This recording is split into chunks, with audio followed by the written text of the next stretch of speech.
Oke, halo guys. Kenalin nama gue Tila. Jadi pada kesempatan kali ini kita bakal membahas tentang UTS Matek 1 tahun 2022-2023. Oke, mungkin kita langsung ke soalnya aja ya. Nah, yang pertama ini dia tentang optimisasi tanpa kendala dua variabel. Dia bilang kalau misalnya ada suatu perusahaan dengan struktur pasar monopoli dan memproduksi komoditas X dan Y. Terus dia juga ngasih tahu kalau misalnya fungsi permintaan dari X itulah Qx sama dengan 25 min 0,25 Px dan untuk barang Y adalah Q sama dengan 38 kurang 0,5 Py. Terus di sini dia juga ngasih tahu kalau misalnya ada fungsi biaya atau cost-nya itu sebesar ini nih. Nah, apa sih yang diminta di soal? Nah, yang pertama dia bilang, berapa sih kuantitas komoditas X dan Y yang diproduksi? Nah, jadi yang A ini dia nanya berapa berapa X dan Y yang diproduksi untuk mencapai si laba maksimum. Jadi, kita harus cari dulu nih, apa sih fungsi dari laba ini? Nah, fungsi laba, kan seperti yang kita tahu, laba itu diperoleh dari total revenue dikurang dengan total cost. Nah, karena dia menjual dua jenis barang, berarti kalau kita breakdown lagi, revenue yang dia dapat itu secara total didapat dari total revenue dari barang X, kemudian ditambah dari total revenue barang Y, dan dikurang dengan total cost. Nah, karena di soal ini dia udah ngasih tahu nih fungsi total cost, dan kalau kalian lihat itu dia sudah menggabungkan antara Q-X dan juga Q-Y, berarti kayak itu udah menggambarkan isi total cost untuk X dan Y yang udah jumlahin, jadi nggak perlu di breakdown. Berarti yang pertama kita harus nge-breakdown kan, kayak TRX ini berapa dan TRY ini berapa. Nah, kalau kalian balik lagi, sebenarnya rumus dari TR itu apa? P dikali Q-nya. Berarti di sini kalau gue mau cari TRX, berarti itu adalah PX dikali dengan QX. Dan kalau mau cari TRY, itu didapat dari PY dikalikan dengan QY. Nah, berarti pertama Pertama gue mau cari, katakan gue cari TRX dulu. Yaitu dapat dari PX dikali QX. Nah, di soal ada nggak infoin tentang fungsi dimensi X? Ada kan? Nih, yaitu QX sama dengan 25 min 0,25 PX. Berarti QX sama dengan 25 min 0,25 PX. Nah, tapi kalian harus lihat kalau misalnya bukan persamaan QX ini yang kalian masukin dalam fungsi. Yang kalian masukin adalah di switch dulu nih persamaan dalam bentuk PX sama dengan karena fungsi demand itu eh dalam satuan itu satuan rupiah gitu guys, jadi kayak bentuk yang benar itu yang dimasukin ke sini adalah dalam bentuk PX-nya. Jadi kalau kalian mau ubah ke dalam bentuk PX-nya berarti kan ini 0,25 ya, kayak gue pindah ini ke ruas kiri berarti positif 0,25 itu sama dengan 25 min QX. Berarti kalau PX-nya aja, berarti kan gue bagi nih ruas kiri dengan 0,25, gue bagi juga ruas kanan dengan 0,25. Berarti udah dapat sekitar 100 min 4 QX. Nah, udah dapat persamaan PX-nya, barulah ini yang kalian masukin ke fungsi TR-nya. Maka TRX sama dengan 100 min 4 QX untuk P. Jadi PX-nya diganti dengan 100 min 4 QX dikalikan dengan QX. Nah, QX-nya kalian kaliin ke dalam, berarti TRX sama dengan 100 QX kurang 4 QX kuadrat. Nah, udah dapat nih yang pertama, ini. Selanjutnya, kita juga ngelakuin hal yang sama untuk cari TRY. Nah, seperti yang kalian ketahui tadi, kan rumus TR adalah P dikali Q. Berarti untuk TRY adalah PY dikali QY. Kemudian, eh, itu kalian sama, di dalam soal juga dikasih tahu fungsi QY sama dengan 38 dikurang 0,5 PY. Kemudian, kita ubah bentuknya ke dalam persamaan PY sama dengan. Nah, di sini kita bisa dapat bahwa 0,5 PY sama dengan 38 kurang QY. Dan kalau kita mau cari persamaan P sama dengan, berarti kita bagi ruas kiri dengan 0,5 dan ruas kanan dengan 0,5. Dapatlah P sama dengan 76 dikurang 2 QY. Nah, persamaan inilah yang kalian masukin nih ke nilai persamaan TRY. Nah, di mana nilai PY-nya kalian ganti dengan 76 dikurang 2 QY. Berarti kita dapat sekarang bahwa TRY sama dengan 76 dikurang 2 QY dikali QY. Nah, QY ini kalian kalikan ke dalam kurung. Nah, kemudian kalian akan dapat persamaan TRY sama dengan 76 QY min 2 QY kuadrat. Nah, kemudian selanjutnya kan kita udah di soal juga udah di-mention nih bahwa fungsi persamaan biayanya itu TC sama dengan 1,5 QX kuadrat ditambah QX QY ditambah QY kuadrat ditambah 27,5. Nah, berarti dari persamaan ini kita bisa dapat nih bahwa persamaan keuntungannya yaitu tadi TRX tambah TRY min TC. Jadi tinggal kalian masukin aja si TRX adalah 100, sorry, si TRX adalah 100 QX min 4 QX kuadrat dan TRY adalah 76 QY min 2 QY kuadrat. Sedangkan TC-nya adalah 1,5 QX kuadrat tambah QX tambah QY kuadrat ditambah 27,5. Nah, jadi untuk persamaan ini tinggal kalian sederhanakan. Yang ini kalian kalikan minusnya ke dalam kurung. Nanti at the end, kalian akan mendapatkan fungsi persamaan profitnya itu sebesar 100 QX min 5,5 QX kuadrat min 3 QY kuadrat min QX QY tambah 76 QY min 27,5. Jadi basically ini tinggal kalian jumlahin yang memiliki variabel yang sama. Jadi misalnya QX kuadrat dengan QX kuadrat dijumlahin, QY kuadrat dengan QY kuadrat dijumlahin. Gitu. Nah, first order condition untuk maximum profit, tadi kayak turunan profit terhadap si QX itu harus sama dengan 0, dan turunan profit terhadap si QY juga harus sama dengan 0. Nah, jadi dari persamaan ini, kalian turunin dia terhadap QX dan turunin dia terhadap QY. Pertama, turunin dulu terhadap QX.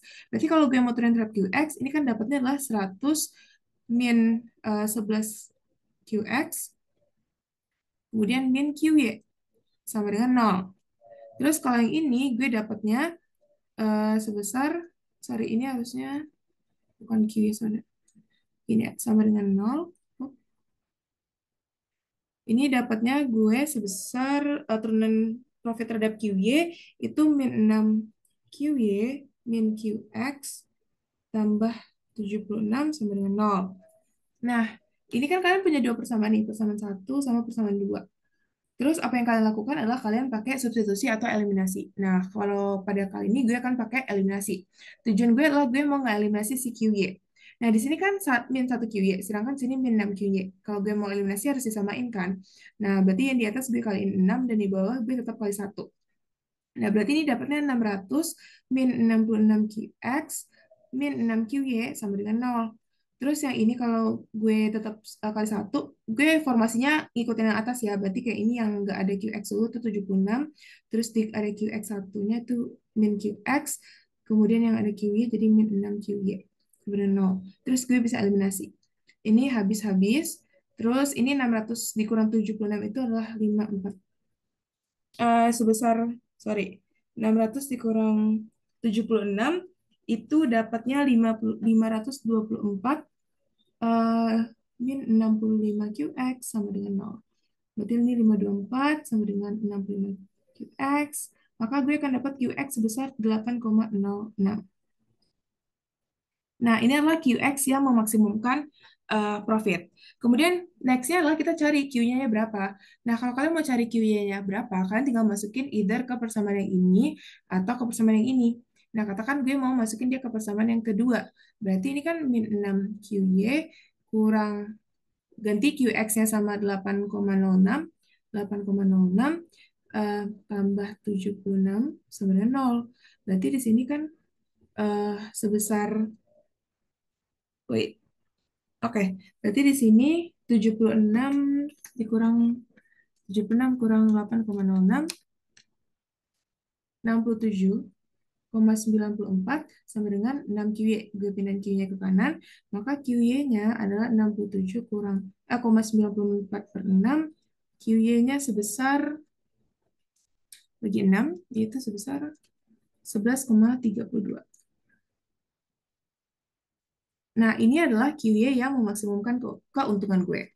Oke, berarti itu untuk yang jawaban A. Terus yang jawaban B, berapa harga dan komoditas X dan Y? Nah, ini caranya simpelnya itu adalah kalian tinggal masukin aja guys. Yang B adalah berarti PX-nya berapa dan P-nya berapa. Kan sebelumnya kalian udah tahu nih fungsi dan kalian udah ubah nih fungsi PX itu berapa dan PY itu berapa yang ini kan. Nah, ini kan ada QX, ada QY-nya. Jadi kalian tinggal ganti QX dan QY-nya jadi angka yang udah kalian dapat di akhir tadi. Nah, berarti kalau gue mau tulis kan PX gue dapat tadi sebesar 100 min 4 QX, maka PX itu sebenarnya 100 min 4 kali QX-nya ganti 8,06, maka PX itu sama dengan sekitar 100 dikurangi dengan 100 dikurang 4 kali 8,06 32 32,24 itu PX-nya dapat sekitar 67,76.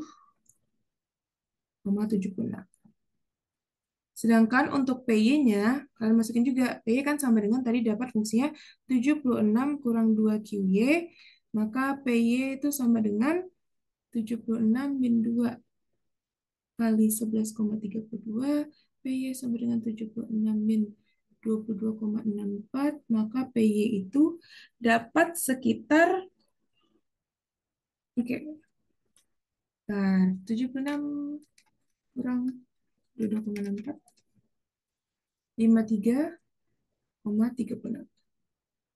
Nah, inilah harga PX dan juga harga PY-nya. Nah, kemudian setelah kalian dapat nih berapa nilai PX dan PY-nya, itu yang ditanya di C adalah berapa sih keuntungan maksimumnya. Yang C itu adalah dia nanya berapa nilai keuntungan maksnya.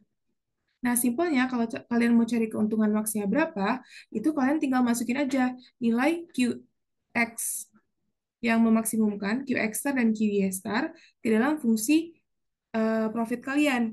Nah, berarti kan tadi kalian terakhir itu dapat fungsi profit, itu kan sama dengan min 5,5 QX.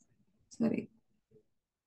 Eh, min 5,5 QX kuadrat kurang 3 QY kuadrat kurang QX QY tambah 100 QX tambah 76 QY kurang 27,5.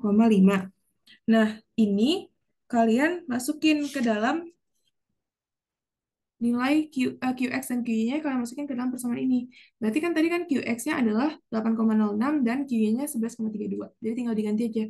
Min 5,5 dikali 8,06 kuadrat min 3 dikali 11,32 kuadrat min 8,06 dikali 11,32 tambah 100 dikali 8,06 ditambah 76 dikali 11,32 min 27,5. Nah, kalau kalian jumlahin semuanya, itu kalian akan dapat angkanya di sekitar 805,85. Nah, ini adalah nilai dari keuntungan maks kalian. Nilai dari keuntungan maks. Nah, kemudian untuk yang D, dia nanya gimana sih cara kalian memastikan bahwa si X dan Y yang kalian dapatkan itu merupakan keuntungan maksimum. Maksudnya si X dan Y yang kalian dapatkan dan keuntungan yang kalian dapatkan adalah keuntungan yang max. Nah, caranya itu kalian pakai second order conditionnya itu kalau dia tuh pakai Hessian. Jadi kalau di Hessian itu kan ada matriks Hessian. Jadi matriks Hessian tuh kurang lebih kan bentuknya gini nih. Oke, kedua. Nah, katakan yang kan tadi kan yang sebenarnya tujuan fungsi objektifnya adalah keuntungan. Jadi artinya yang P11 ini artinya turunan pertama dari si kurva sorry, dari persamaan laba tadi kan gue udah turun nih. Katakan yang oh ya, yang satu ini adalah gue asumsiin barang X dan yang dua ini adalah barang Y. Udah gue turunin nih terhadap si QX. Nah, satu-satu artinya gue turunin lagi dia terhadap QX. Jadi nuruninnya dua kali. Artinya kan tadi gue udah dapat nih persamaan yang diturunin terhadap QX itu 100 dikurang 11 QX kurang QY sama dengan 0. Nah, persamaan ini gue turunin lagi terhadap QX. Berarti kurang lebih gue dapatnya itu turunan dari berarti gue terus ulang aja. Jadi kan tadi si P kalau misalnya gue turunin QX kali, itu satu doang, X aja, itu tadi sebesar ini. Sorry, 100 dikurang 11 QX min QY. 100 100 dikurang 11 QX min QY sama dengan 0. Berarti kalau gue turunin lagi terhadap QX itu cuma min 11 kan. Terus yang 1, 2, P12 tuh artinya gue turun dia dengan variabel lain. Katakan Kan Pi tadi gue udah turunin dia terhadap si QX. Nah, sekarang yang ini nih gue turunin dia terhadap si QY. Jadi Pi ini yang hasil turunan terhadap si QX ini, si Pi turunan pertama terhadap QX, gue turunin terhadap QY-nya. Jadi katakan ini kan turunan pertama terhadap QX-nya ini. Kalau gue turunin terhadap QY-nya itu adalah sebesar -1. Nah, ini nilainya akan sama aja kalau misalnya turunan si pertama si Pi terhadap QY itu tadi gue dapatnya sebesar -6 QY min QX tambah 76. Jadi gue bilang -6 QY min QX tambah 76 sama dengan 0. Itu gue turunin lagi terhadap si QX-nya. Itu pasti juga dapat -1 kan nih, kayak. Ini turunan pertama terhadap QY, kalau gue turun terhadap si QX juga -1. Artinya di sini akan sama juga dengan Pi 21 atau Pi YX, XY gitu. Nah, kemudian kalau misalnya Pi 22, berarti yang variabel si Pi ini diturunin lagi terhadap si QY-nya, ya sama. Berarti kalau udah terhadap QY itu -6. Nah, artinya kalau misalnya gue transformasi ini sama aja kayak ini Pi yang turunin 2 kali terhadap X, terus ini Pi yang diturunin awalnya ke X, terus diturunin terhadap Y, terus ini Pi yang Y terhadap X, terus ini Pi yang Y gitu. Berarti kalau mau gue susun ini berdasarkan angka ini, berarti gue akan dapat matriks Hessiannya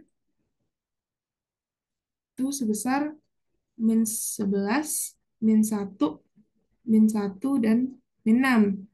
Nah, jadi kapan sih dia akan dikatakan memaksimumkan ketika nilai dari determinan matriks Hessiannya itu eh, bernilainya itu, sebentar, bernilainya itu yang kalau S1-nya itu kecil dari 0 dan determinan kedua itu besar dari 0.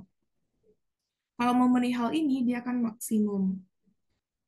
Nah, di sini kan nilai dari matriks 1 kali 1-nya adalah -11. Nah, -11 berarti artinya hanya tuh kecil dari 0 kan bernilai negatif. Dan nilai dari matriks 2 kali 2-nya itu kita dapat dari AD min BC, yang dimana ini adalah A, kemudian ini adalah B, ini C, ini D. Jadi basically A kali D dikurang dengan B kali C. Berarti itu dapat dari -6 kali -11 dikurang -1 kali -1. Berarti -6 kali -11 dapat 66 dikurang +1, berarti 65. Dan kita dapat bahwa nilai dari matriks 2 kali 2-nya itu besar dari 0. Nah, berarti dia memenuhi kondisi maksimum gitu untuk second order condition-nya. Oke. Nah, next itu kita ke pertanyaan yang nomor 2. Nah, untuk pertanyaan yang nomor 2, berarti di sini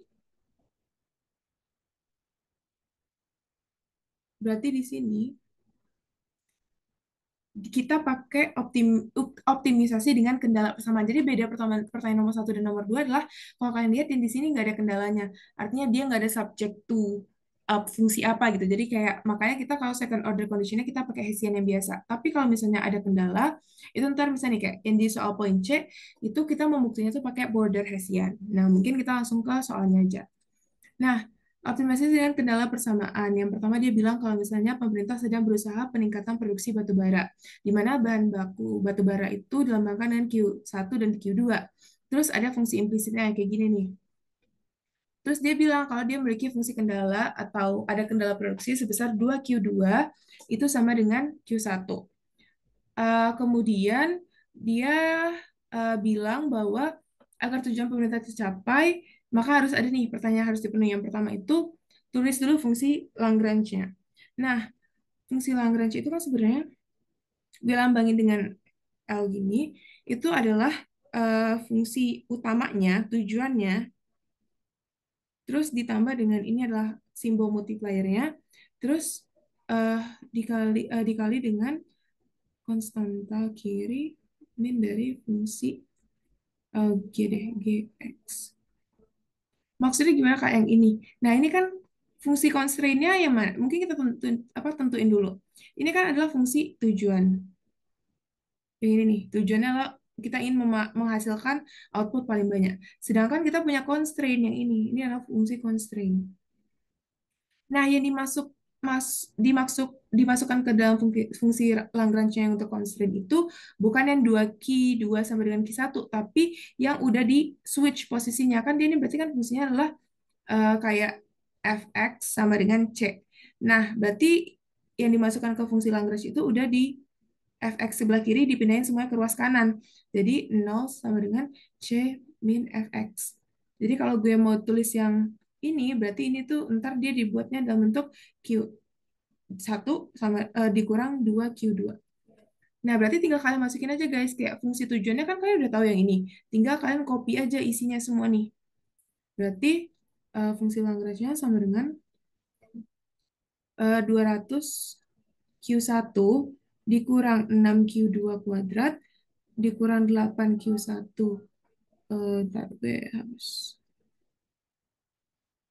dikurang 8 Q1 Q2 dikurang 8Q2 kuadrat ditambah 140 Q2 ditambah lambda sub ini jadi Q1 min 2Q2.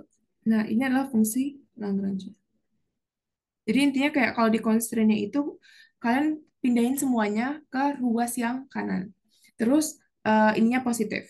Kalau gue ngambil yang asumsi yang kayak gitu. Ada juga yang dia pindahin semua ke ruas ke kiri, tapi yang ininya tandanya harus negatif. Jadi kayak kalian harus konsisten aja sih. Kalau gue pakai yang biasa positif, terus semuanya diapain ke ruas kanan. Ini yang untuk fungsi Lagrange-nya. Kemudian yang B-nya B-nya dia bilang, dengan menggunakan fungsi Lagrange tersebut, hitunglah nilai Q1 dan Q2 yang memaksimumkan net profit.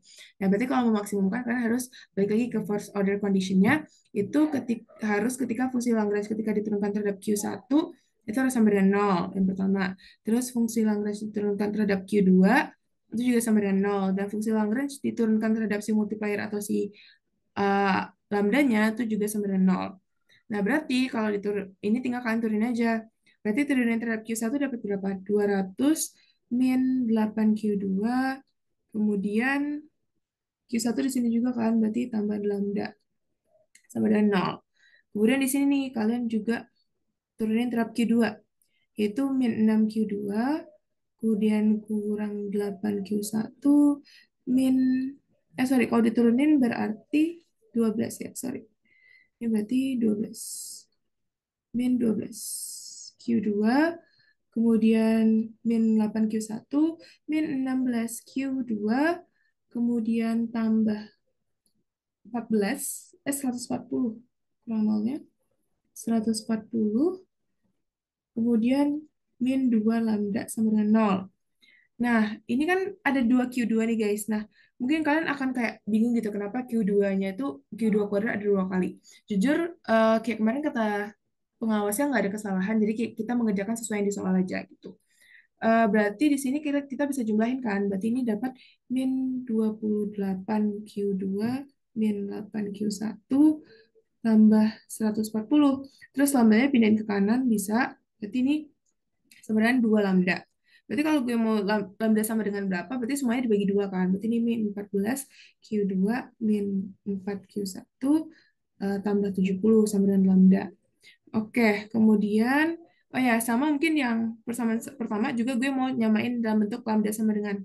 Berarti yang dua ini gue pindahin ke kanan. Berarti lambda sama dengan 200 min 8Q2. Nah, kenapa disamain lambda? Karena gue mau nyamain nih lambda yang Q1 sama lambda Q2. Kan sama-sama lambda. Jadi lambda sama dengan lambda, berarti kayak gue bisa dapat 200 min 8Q2 itu akan sama dengan min 14 Q2 min 4Q1 tambah 70. Nah, berarti kalau gini, oke, sorry, ini gue lupa minusnya. Berarti min 200, harusnya ini positif, sorry, positif. Oke, berarti di sini gue bisa dapat, kalau gue pindahin yang Q2 ke kiri, berarti kan 8 tambah 14 itu 22 Q2. Terus 200-nya pindah ke kanan jadi positif, jadi 270. Min 4Q1. Nah, ini dapat nih persamaan pertama. Terus apalagi nih yang bisa gue manfaatin? Yang bisa gue manfaatin yang kedua adalah turunin tadi si Lagrange-nya terhadap lambdanya. Berarti kalau kita turunin terhadap lambdanya, ini kan yang dapat itu Q1 min 2 Q2 sama dengan 0. Berarti kita bisa tahu bahwa Q1 sama dengan 2Q2. Nah, karena Q1 sama dengan 2Q2, gue bisa substitusiin ke persamaan yang ini kan. Berarti gue bisa dapat 22Q2 itu sama dengan 270 dikurang 4 dari Q1-nya diganti jadi 2Q2.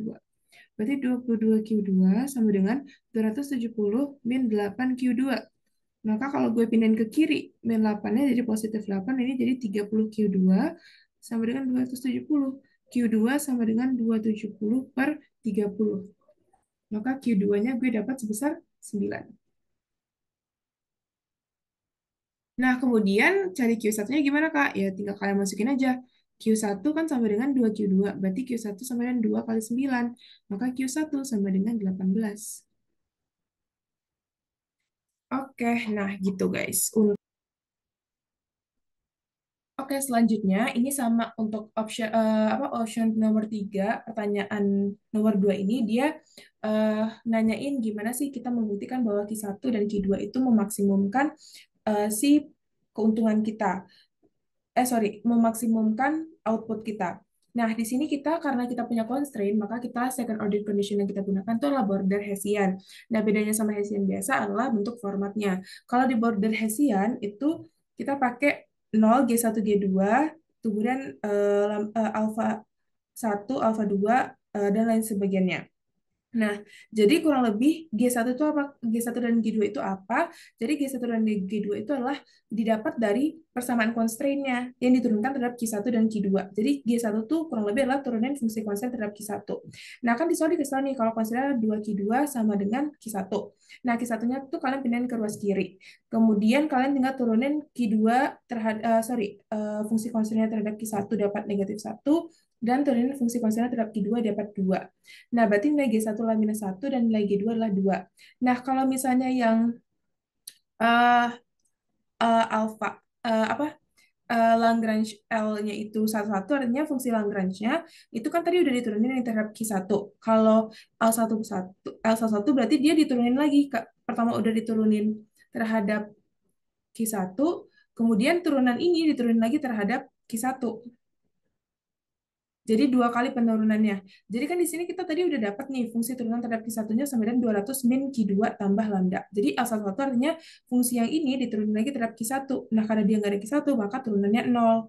Nah, kemudian kalau L12 itu berarti fungsi yang udah diturunin, fungsi Lagrange yang udah diturunin terhadap Q1, kalian turunin terhadap Q2.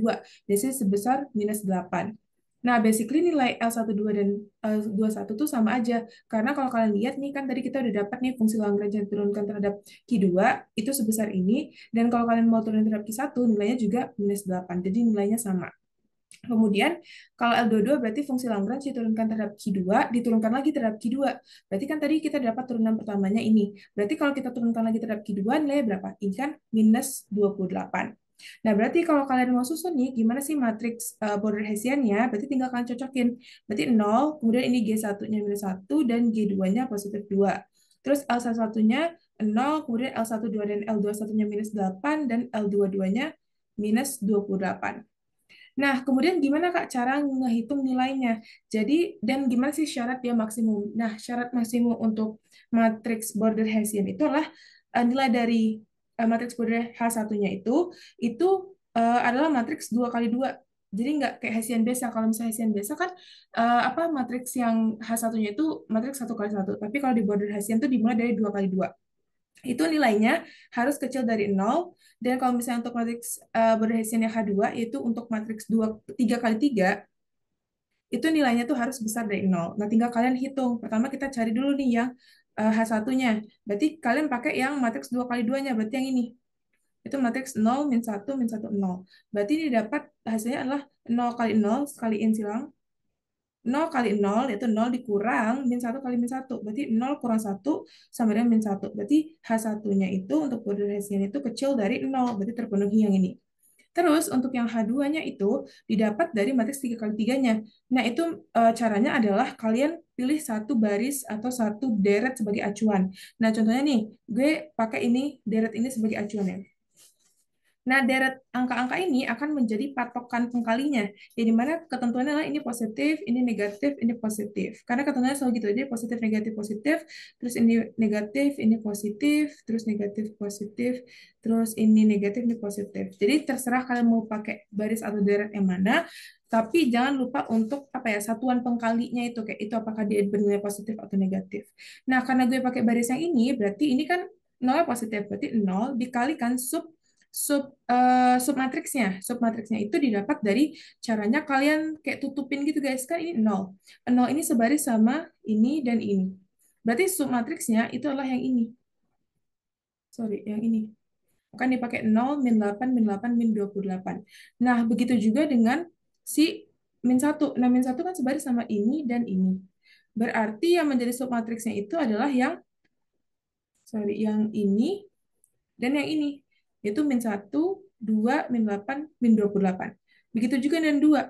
2 itu kan sebaris dengan, 2 itu sebaris dengan ini dan ini. Berarti yang menjadi submatriksnya adalah yang ini.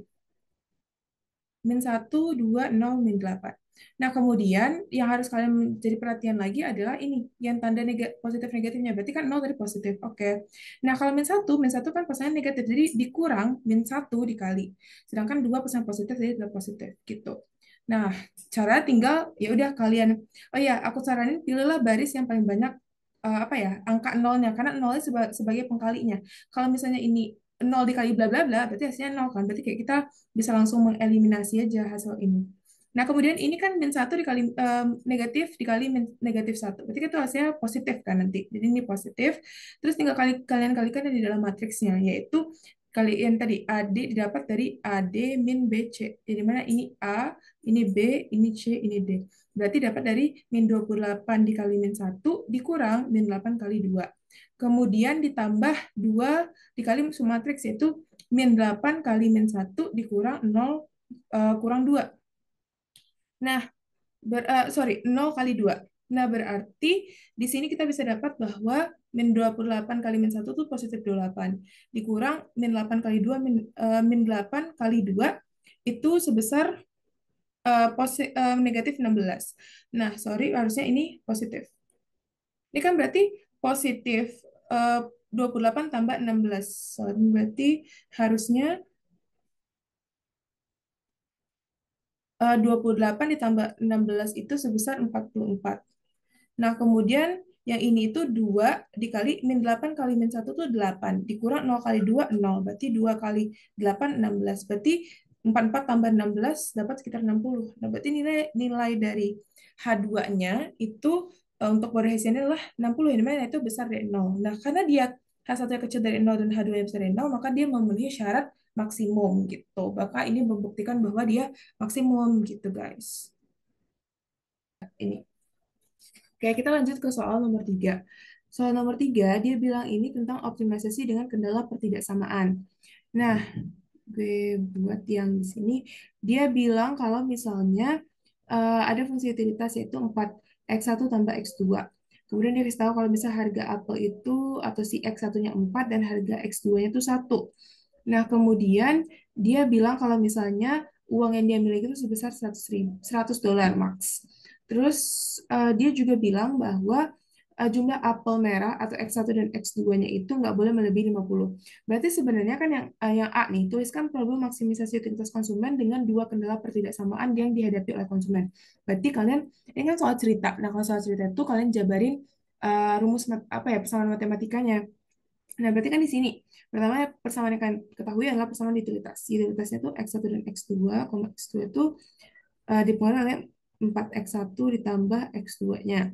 Nah, kemudian yang kita ketahui bahwa harga habis itu kita ada subject to constraint-nya itu sebesar eh, fungsi budget line. Budget line-nya itu kan seperti yang kita tahu, persamaan itu PX dikali QX ditambah PY dikali QY itu pasti akan lebih kecil atau sama dengan jumlah income kita berapa. Karena nggak mungkin total biaya kita yang kita keluarkan untuk beli X dan Y melebihi pendapatan kita kan.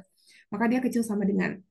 Nah, di sini kan kita tahu nih, ini bahwa si P1, berarti ini si, katakan si X, itu 4 dan si, oh, berarti di sini pakai X1, X2 ya guys, sorry. Berarti ini ganti X1, terus ini X2, Q X2, ya X2. Berarti ini kalau gue mau ganti, berarti kan harga PX1-nya adalah 4, berarti, sorry, ini 1. Berarti 4 QX1 ditambah, gue nggak usah pakai Q deh, langsung X aja. Berarti 4 X1 dikali jumlah X1 berapa ditambah P kali X2 dikali jumlah X2-nya berapa tuh kecil sama dengan income-nya. Berarti kan harga X1-nya tadi adalah 4. Berarti 4 X1 ditambah 1 X2 atau X2 aja itu kecil sama dengan 100. Ini persamaan kendala yang pertama. Terus persamaan kendala yang kedua, dia juga subjek tuh bahwa jumlah si X1 ditambah X2 itu nggak boleh melebihi 50. Berarti maksnya 50, berarti kecil sama dengan 50 juga. Ini persamaan yang kedua. Ini untuk yang si nomor A-nya. Kemudian yang B, dia minta untuk buatin Lagrange. Nah, Lagrange-nya itu eh, akan sama juga dengan Lagrange yang kalau misalnya cuma ada satu kendala. Bedanya apa, Kak? Bedanya kayak gini, guys. Kan Lagrange itu kan tadi kayak sama dengan fungsi tujuannya. Di mana fungsi tujuannya di sini adalah utilitas. Berarti fungsi utilitasnya dan ditambah dengan lambda. Nah, ini berarti kayak akan ada dua multiplier. Yang pertama gue pakai lambda, yang kedua gue pakai apa variabel G lah, simbol G. Nah, ini berarti untuk fungsi kendalanya akan berbentuk 100 min 4x1 min x2 karena gue pindahin yang sebelah kiri di luas kiri itu ke kanan semuanya. Ini juga ini akan menjadi 50 min x1 min x2. Nah, ini yang pasangan ke lambda, ini pasangannya ke G. Berarti ini akan dikalikan dengan 100 min 4x1 min x2. Kemudian G-nya itu dikalikan 50 min x1 min x2. Nah, ini fungsi Lagrange-nya. Kemudian dia bilang, oke, bentar. Tuliskan problem maksimisasi pertidaksamaan yang dihadapi oleh konsumen ini. Ilustrasikan problem maksimum. Oke, nah sorry banget. Yang Lagrange itu dicek. Yang di B adalah dia minta ilustrasikan. Ilustrasikan artinya adalah buat kurvanya. Nah, jadi kalau buat kurva berarti ini gini. Terus ini sumbu X-nya adalah X1 dan sumbunya adalah X2. Berarti kan kita punya tiga nih. Tiga persamaan. Oke, pakai tiga persamaan.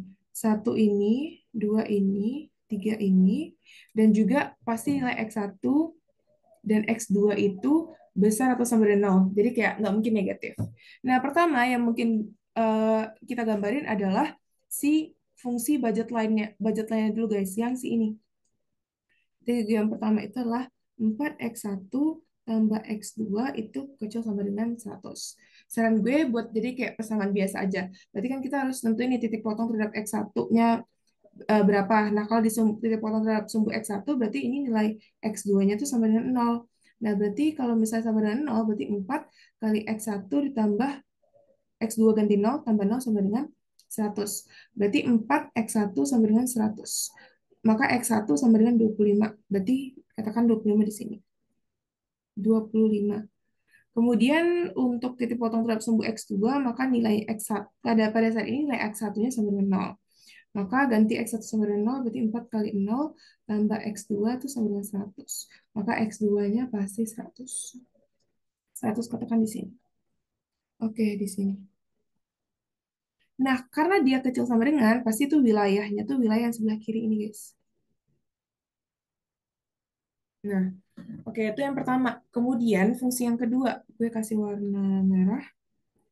Fungsi yang kedua, constraint yang kedua tadi itu adalah si ini X1 tambah X2 kecil sama dengan 50. Berarti X1 tambah X2 kecil sama dengan 50. Maka di sini untuk titik potong terhadap X1 terjadi ketika nilai X2-nya sama dengan 0. Maka X1 tambah 0 sama dengan 50. X1 sama dengan 50. Kemudian titik potong terhadap sumbu X2 itu terjadi ketika X1-nya sama dengan 0. Maka X1 maka di sini 0 tambah X2 sama dengan 0. X2 sama dengan sorry, 50 ya tadi. 50. Ini ya tadi 50. Berarti kita potongnya di sini 50, terus di sini 50. Kalau kalian tarik garis berarti kurang lebih kayak gini. Dan itu karena dia kecil sama dengan, berarti itu dia wilayah di sini. Nah, karena ini ada dua dua apa ya dua constraint, jadi sebenarnya yang possible itu adalah wilayah yang wilayah yang di apa ya diarsir atau terkena kedua kedua constraint-nya. Jadi yang sama-sama kena garis merah dan garis hijau. Jadi kalau gue kalau gue gambar ini wilayahnya adalah wilayah yang trapesium ini. Tapi di titik mana nih yang kita konsumsi? So untuk memaksimumkan keuntungan, memaksimumkan utilitas. Nah, cara untuk mencarinya adalah kita pakai Kuntaker. Nah, jadi kurang lebih di Kuntaker itu, oke, pakai Kuntaker.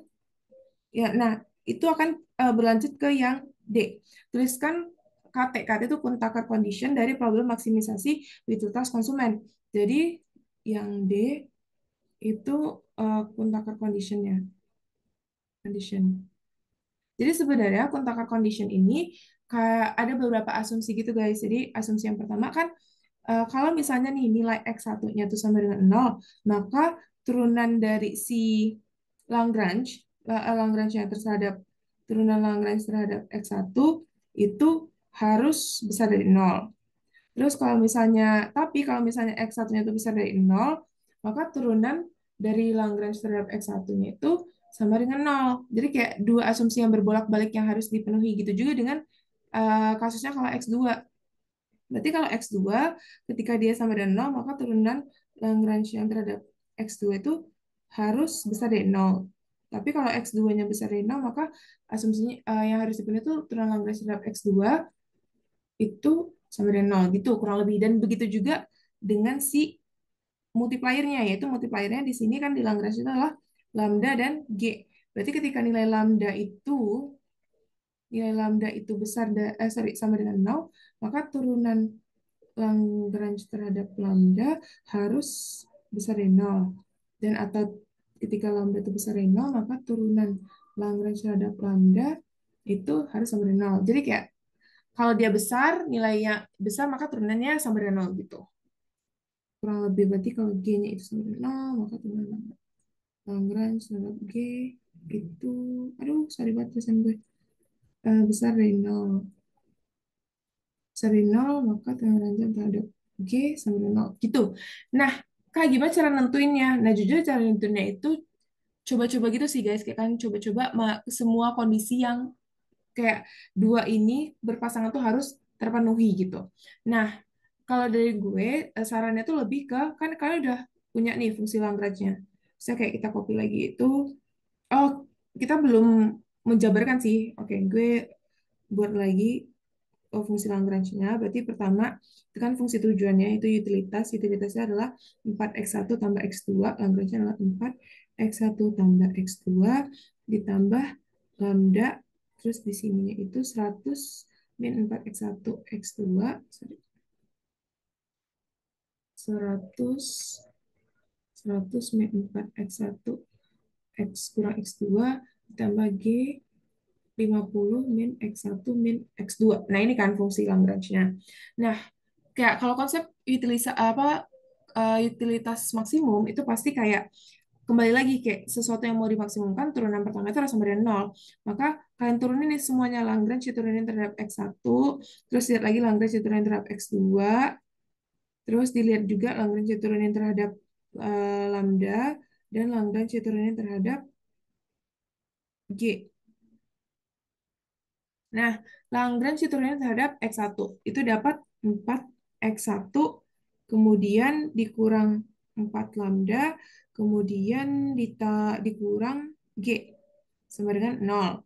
Terus, Lagrange diturunkan terhadap X2 itu 1, kemudian min lambda, min G sama dengan 0. Terus, kalau Lagrange diturunkan terhadap lambda, itu 100, sorry, 100 min 4x1 min x2 sama dengan 0. Terus ini 50 min x1 min x2 itu sama dengan 0. Nah, Kalau dan kalau gue biasanya nganalisis menentukan mana yang lebih make sense adalah gue balik lagi ke kurvanya gitu. Nah, kalau gue balik lagi ke kurvanya, kan sebenarnya yang kayak gue bilang tadi yang possible adalah dia yang di dalam wilayah ini atau yang di ujung tepi-tepi ini kan. Tapi kalian juga harus tahu gimana sih bentuk si kurva utilitasnya.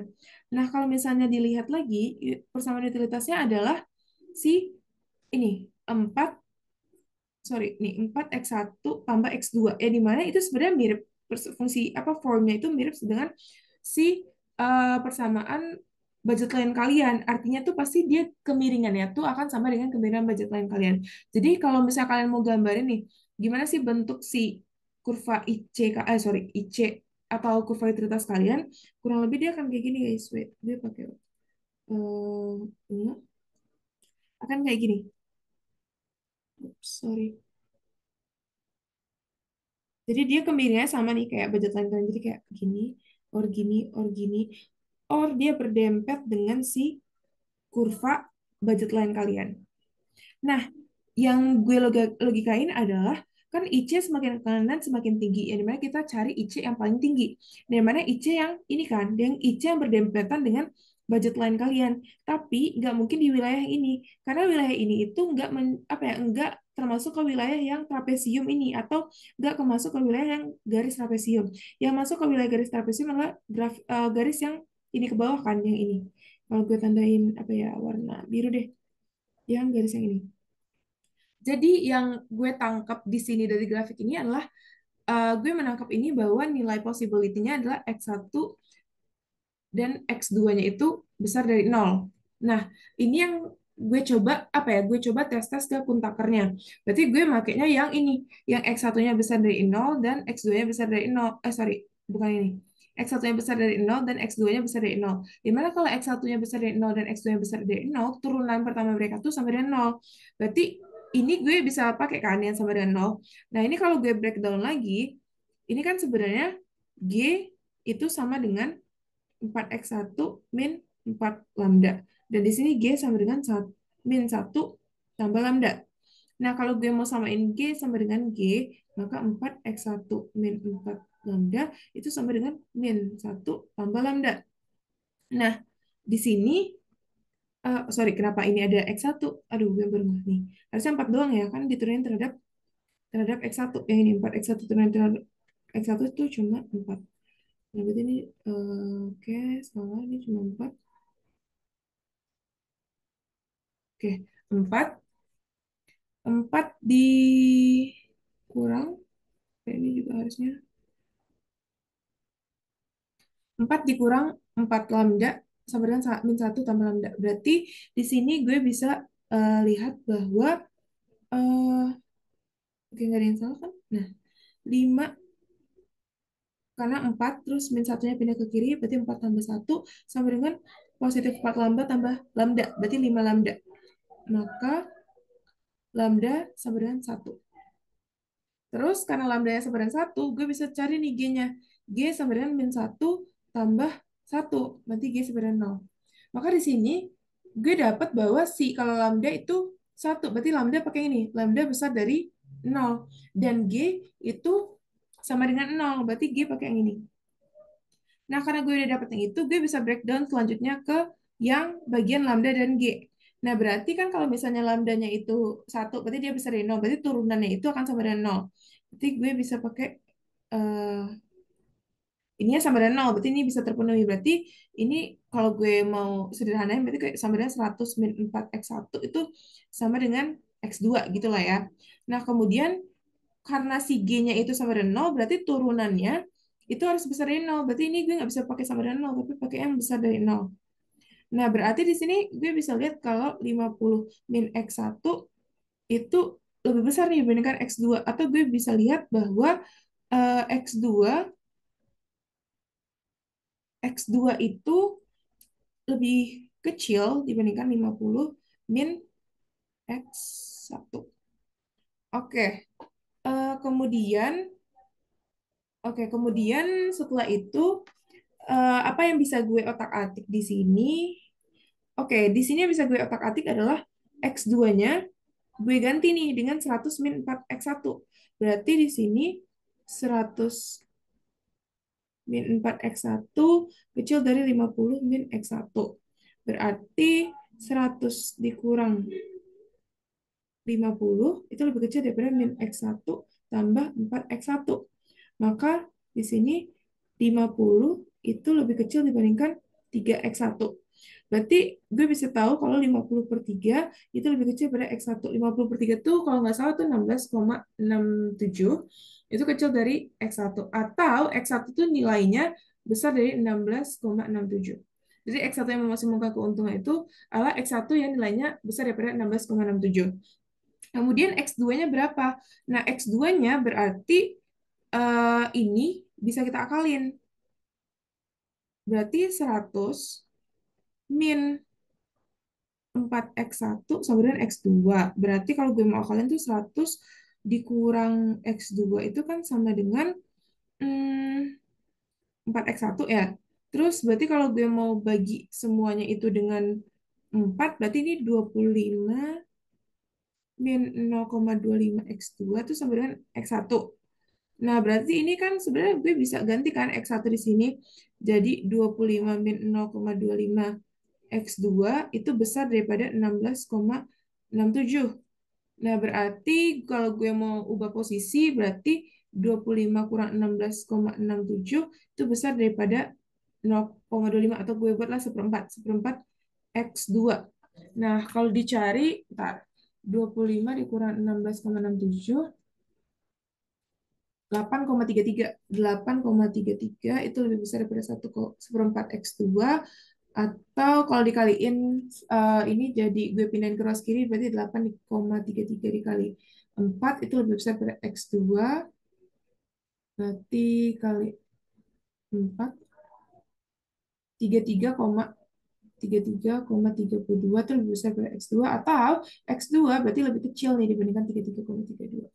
Nah, sebenarnya ini make sense dengan logika yang gue jelasin di awal tadi, kayak kan kurva utilitas itu yang dia slope-nya mirip sama BL atau sama slope-nya. Jadi ada kemungkinan dia akan ada satu garis kurva IC atau utilitas yang berimpitan dengan BL. Dan kalau kalian lihat yang kurva berimpitan itu yang ini. Dan sebenarnya kalau kalian cari nih guys titik perpotongan ini pasti kalian dapat kombinasi di 16,67 untuk X1 dan ini sebesar 33,32 untuk X2. Artinya semua titik possibility di mana X2-nya tuh di antara 0 sampai 33,32 artinya kecil dari 33,2, atau X1-nya tuh 16,67 ke atas tapi masih lebih kecil dibandingkan 25, itu tuh memberikan utilitas paling maksimum dan besar utilitasnya sama karena dia titik-titik ini berada di kurva utilitas yang sama, artinya utilitas yang diberikan tuh sama dan itu merupakan utilitas yang paling maks. Jadi kalau misalnya mau dijabarin berarti X2-nya itu kecil dari 33,32 dan dia X2-nya juga besar dari 0. Ini untuk nilai X2. Dan untuk X1 berarti nilai X1-nya itu tadi dia lebih besar nih dibandingkan 16,67. Tapi kita harus lihat lagi kalau misalnya yang besar dari 16,67 bukan sampai tak terhingga, tapi ada batasannya juga, yaitu kecil dibandingkan 25. Oke, besar daripada 16,67, tapi X1 kecil dari 25. Jadi dia di antara 16,67 sampai 25. Itulah nilai dari X1 dan X2 yang memberikan kepuasan paling max gitu.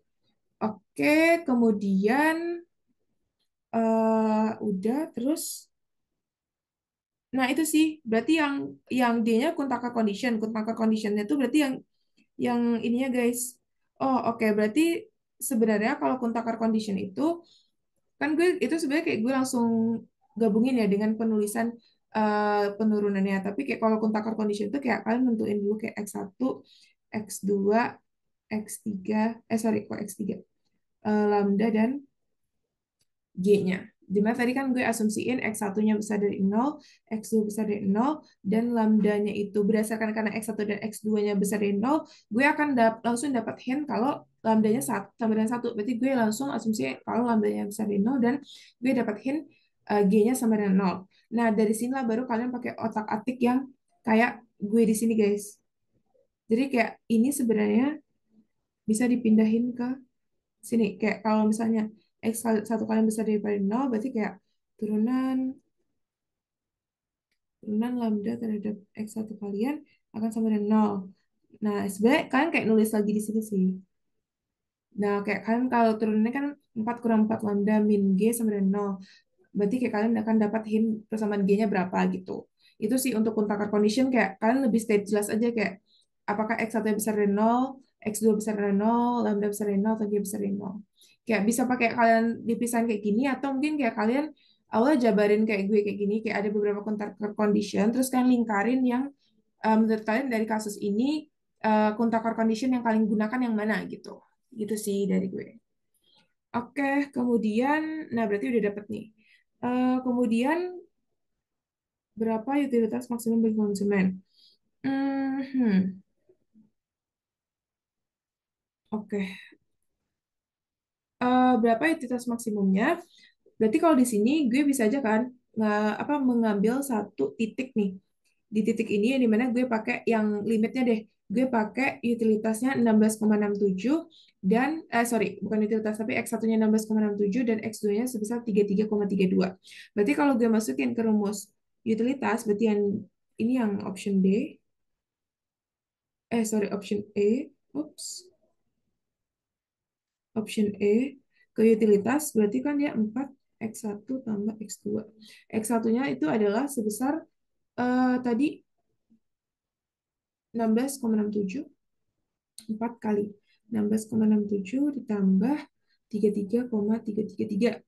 Maka ini 4 kali 16,67 kali 4 itu sebesar 66, 66,68 tambah 33,32. Ya, dimana ini dapatlah kurang lebih tuh kayak 99, harusnya ini kayak 99,99, tapi kayak karena gue bulatin di atas tuh ntar dapatnya sebesar 100. Jadi utilitas maksimumnya adalah sebesar 100. Gitu. Gitu. Kemudian ini sih untuk nomor 3. Oke, next selanjutnya itu untuk yang nomor 4. Oke, wait. Nah, nomor 4, dia bilang kalau misalnya ini, kalau nomor 4 ini kurang lebih kayak soal cerita gitu. Dia bilang kalau misalnya ada rencana nih pembangunan, eh enggak, dia lebih merencanakan gimana sih arus mudik dan juga arus balik waktu Hari Raya Idul Fitri. Jadi mana ada suatu persamaan yang menggambarkan tentang arusnya gimana. Yang di sini dilambangkan dengan AT, yaitu arus aliran kendaraan per harinya itu sama dengan 100.000 dikali 1/3 T pangkat 3 min 4T. Nah, di mana T, kalau T-nya nilainya tuh kecil dari nol atau negatif, itu menandakan adanya arus sebelum lebaran. Kalau T sama dengan nol itu adalah ketika lebaran. Dan kalau T besar dari nol itu adalah uh, setelah lebaran. Nah, apa sih yang ditanya di soal yang pertama? A, kapan terjadinya puncak arus mudik dan arus balik, serta berapa aliran kendaraan pada hari tersebut. Nah, ini kan berarti kurang lebih dia nanya nih, kapan sih pada saat yang ini, pada saat nilai T berapa, nilai si AT ini max. Jadi konsepnya kurang lebih gitu guys. Jadi kayak pada T keberapa, atau apakah itu T sebelum atau T sesudah, nilai si AT max. Nah, berarti balik lagi aja ke konsep maksimisasi. Berarti ketika kalian mau lihat nilai AT max, maka turunan AT terhadap T itu harus sama dengan nol. Nah, tadi kan AT itu persamaannya, AT itu kan sama dengan 100.000 dikali 1/3 T pangkat 3, kemudian, sorry, min 4T. Nah, berarti kayak kalau gue mau kaliin ke dalam, itu kan 100.000 kali 1/3 kali T pangkat 3 min 400.000 T kan. Nah, berarti kalau gue mau turunannya terhadap T itu sama dengan nol, berarti ya tinggal turunin aja. Berapa sih turunan AT terhadap T? Itu turunin berarti ini 3 dikali 100.000 kali 1/3 pangkat T kuadrat dikurang 400.000. Berarti ini coret-coret dapatlah 100.000 T kuadrat sama kurang 400.000. Dan harus sama dengan nol. Karena kan tadi kuncinya turunnya sama dengan nol. Berarti sama dengan nol. Maka kita bisa dapat bahwa 100.000 T kuadrat sama dengan 400.000. T kuadrat berarti sama dengan 400.000 bagi 100.000 kan? Atau gue langsung buat aja, itu 4. Nah, T aja berarti sama dengan akar 4. Nah, akar 4 ini ada bisa dua possibility. Bisa T-nya sama dengan minus 2, kemudian T-nya bisa sama dengan 2. Nah, artinya ada dua jawaban. Ya, di mana kalau T minus 2 artinya puncaknya adalah ketika H-2 lebaran dan H-, H plus 2 lebaran. Jadi ketika T-nya min 2 dan T2. Berarti kan A bilang kapan terjadi puncak arus mudik. Kalau berarti ini artinya besar dari 0 dan arus balik artinya kecil dari 0 serta berapa jumlah aliran kendaraan pada hari tersebut. Berarti T-nya berapa? Kapan? Yaitu ketika T-2 yaitu H-2 lebaran dan T plus 2 yaitu H plus 2 dari lebaran.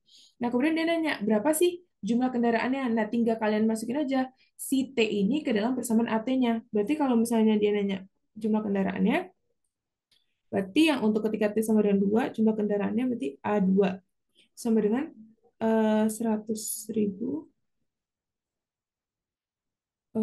dikali 1/3, 2 kuadrat, 2 pangkat 3, min 4 pangkat, min 4 kali 2. Berarti itu akan dapat A2-nya sebesar 100.000, oke, dikali, bentar. Berarti itu 2 pangkat 3 dibagi 3. Kemudian dikurang 8. Oke, sorry, tadi ada kesalahan dikit. Mungkin kayak kesalahan hitung. Nah, jadi kan sebenarnya kita udah dapet nih, kalau misalnya nilai untuk memaksimumkan si AT itu kita turunin dan kita samarin nol. Cuman kita perlu take attention lagi bahwa yang kalau misalnya kita turunkan sesuatu dan kita samarin nol, itu bisa dua kemungkinan. Bisa dia adalah nilai maksimum dan bisa dia adalah nilai minimum. Nah, untuk T sama dengan 2. Nah, setelah dihitung, kayak tadi gue sekalian masukin, ini juga berkaitan dengan jawaban yang B, yaitu minta gambarin nih, gimana sih bentuk kurva AT jika sepanjang rentang min 3 sama positif 3. Nah, kalau kita lihat di sini, ketika dia dari min 3, itu arusnya 300 ribu. Tapi kalau min 2 naik jadi 53.000, tapi ketika min 1 turun, dan ketika di day lebaran itu 0. Tapi waktu udah di H plus 1 lebaran tuh negatif 366.000 terus negatif. Jadi kalau misalnya digambarkan di kurva tuh kayak puncak di H-2 itu adalah puncak maksimum, sedangkan di H plus 2 itu adalah puncak minimumnya. Berarti kalau misalnya yang A tadi nanya kapan sih terjadi puncak arus mudik, itu adalah ketika dia eh tadi H-2 sebelum Lebaran. Dan arus balik sama juga H plus 2. Karena itu lebih kayak berkaitan tentang itu tuh hari setelah Lebaran tuh dilambangkan dengan lambang positif atau negatif gitu. Terus kalau misalnya dia nanya berapa arusnya, tinggal kalian masukin aja yang negatif 2 itu ke dalam persamaan ini. Nah, sorry, sorry. Oke. Ke dalam persamaan ini, dari mana kalau kalian lihat sebenarnya nilai untuk min 2 sama positif 2 itu sama, tapi bedanya adalah di tanda negatifnya. Nah, ambil yang positifnya itu kurang lebih arus itu 533.333. Ini yang untuk jawaban yang A. Jadi lanjutannya arusnya berapa, tinggal kalian masukin dari T min 2, dapatlah itu 100.000 dikali 1 min 3 kali min 2 pangkat 3 min 4 kali min 2 eh, dapat itu 533.000. Nah, kemudian kalau misalnya dia nanya gimana bentuk perkiraan AT, tinggal kalian masukin aja sih guys, perkiraan dari min 3 sampai 3 tuh angka AT-nya berapa. Nah, kurang lebih tadi gue udah hitung kalkulasinya kayak gini, jadi kayak kalian tinggal gantiin aja T-nya tuh sama nilai yang berkaitan. Ntar kayak polanya adalah ketika si min 2 dan ketika di T2 itu adalah nilai maksimum dan juga nilai minimumnya. Nah, untuk nilai arusnya itu paling tinggi itu sebesar 533.333 gitu. Nah, kemudian yang C, dia bilang tentukanlah persamaan jumlah kendaraan yang melintas atau akumulasi dari arus kendaraan. Jika pada hari Lebaran, K0 jumlah kendaraan yang melintas diperkirakan adalah 200.000. Di mana AT itu adalah turunan dari KT terhadap T. Jadi kurang lebih, yang di C inilah kita disuruh minta gimana sih fungsi arus kendaraan atau jumlah kendaraan atau KP.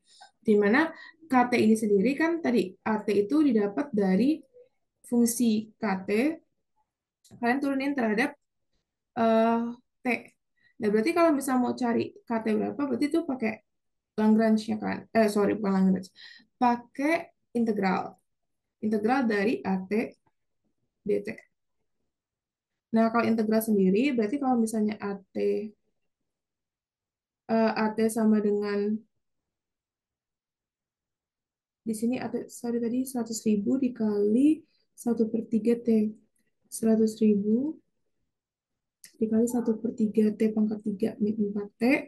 Maka kalau maka KT adalah integral dari, sorry, integral dari, dan kalau, sorry, kalau di breakdown lagi itu 100.000 dikali 1/3 T pangkat 3 min 400.000 T. Berarti kalau ini kita cari integral dari 100.000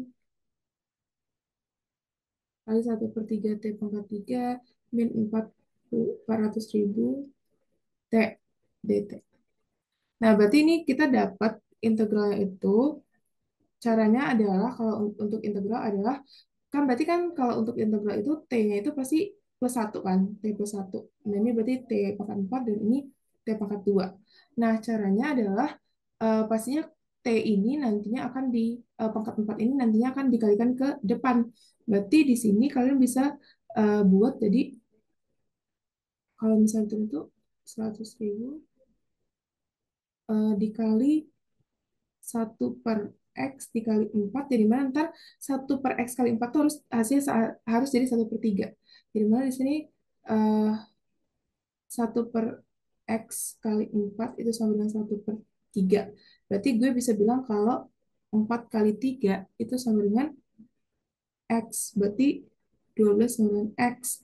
Berarti di sini ini adalah 100 100.000 dikali 1/12 T pangkat 4. Jadi kayak hint untuk mencari yang berapa sih pangkat yang di dalam ini, nilai yang ini, itu adalah kalian coba apa ya, kayak otak-atik kan pangkat ntar akan dikaliin ke bawah, terus ntar kayak hasil akhirnya 1/3. Jadi kayak berapa dikali berapa dikali 1/3 itu hasilnya adalah, sorry, berarti hasilnya adalah 4 kali berapa ya hasilnya 1/3, itu 4 kali 1/12, yaitu hasilnya ntar 1/3. Begitu juga dengan hal ini, berarti di sini adalah 2 kali berapa yang hasilnya itu adalah si 400.000. Itu 400.000 bagi 2, tinggal 400.000 bagi 2 kan, itu 200.000. 200.000 T pangkat 2.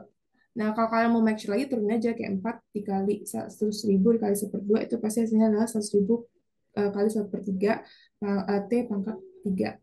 Nah, begitu juga dengan ini, kayak T kuadrat kali 200.000 kalau diturunin adalah 400.000 T. Nah, kemudian ditambah konstanta. Nah, konstanta ini yang kita nggak tahu kan berapa nilainya. Berarti ini adalah KT. Nah, tapi hintnya adalah, kan kita udah tahu nih KT itu sama dengan 100.000 1/12 T pangkat 4 min 200.000 T pangkat 2 tambah C. Terus dia bilang kalau misalnya ketika hari Lebaran jumlah kendaraan itu konstan 200.000 kan. Nih, ketika hari Lebaran maka jumlah kendaraan melintas selalu 200.000. Nah, Lebaran T-nya apa tadi? 0 kan. Jadi ketika K 0 itu 100.000 1/12 T 0 pangkat 4 min 200.000 T itu 0 pangkat 2 tambah C sama dengan 200.000. Nah, ini kan 0 karena dikali 0, terus ini juga dikali 0, 0. Berarti di sini 0 tambah C sama dengan 200.000. Berarti di sini kita tahu bahwa konstanta sama dengan 200.000. Nah, berarti kalau kita mau susun lagi nih persamaan KT, kita bisa dapat sebenarnya nilai konstantanya adalah 200.000. Jadi persamaan akhirnya tuh, maka KT itu sama dengan 100.000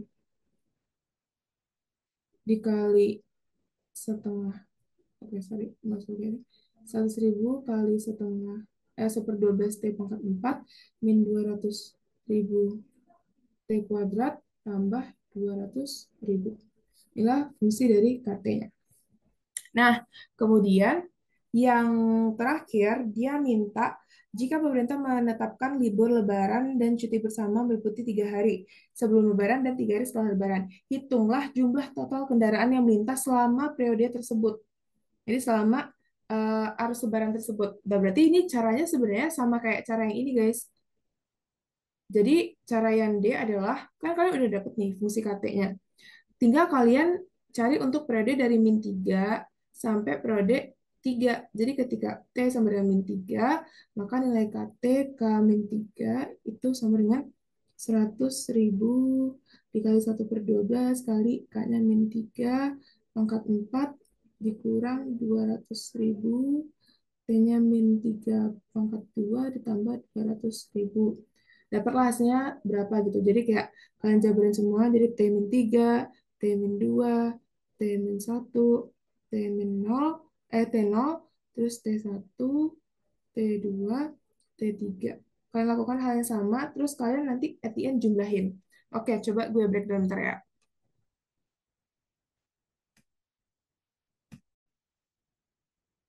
Oke, nah next itu untuk yang C.